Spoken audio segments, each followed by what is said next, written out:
Sanno che la mafia esiste anche in Veneto, anche se ritengono sia più diffusa al sud, ma la maggior parte dei giovani dichiara che questo non condiziona la vita della comunità a cui appartengono né il senso di sicurezza sociale.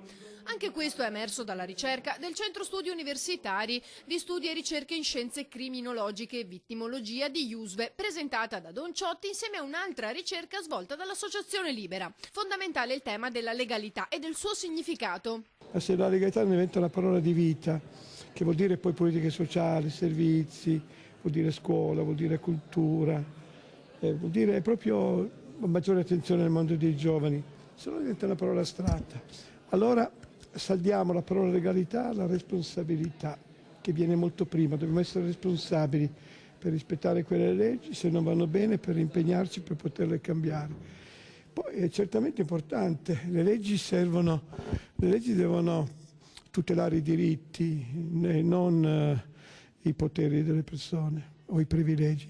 Le leggi devono garantire l'uguaglianza, la dignità, la libertà della gente. Don Ciotti ha affrontato insieme ai ragazzi anche la questione dei beni confiscati alla mafia. L'inquietudine da parte di molti di noi è sulla vendita all'asta a privati dei beni. Noi lottiamo perché sia l'estrema ratio, ma a privati la vendita, eccetera. Perché loro sono molto capaci di camuffare, di avere prestanomi, società di comodo. Qualcuno semplifica dicendo sì, ma intanto poi li riprendiamo. No, ma parliamoci chiaro, facciamo in modo di essere più chiari, più forti, più trasparenti.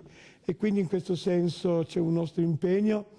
Essendo quella legge è stata voluta da 1 milione di persone, proposta da deputati, ma 1 milione di persone. E già allora noi parlavamo dell'estrema ratio.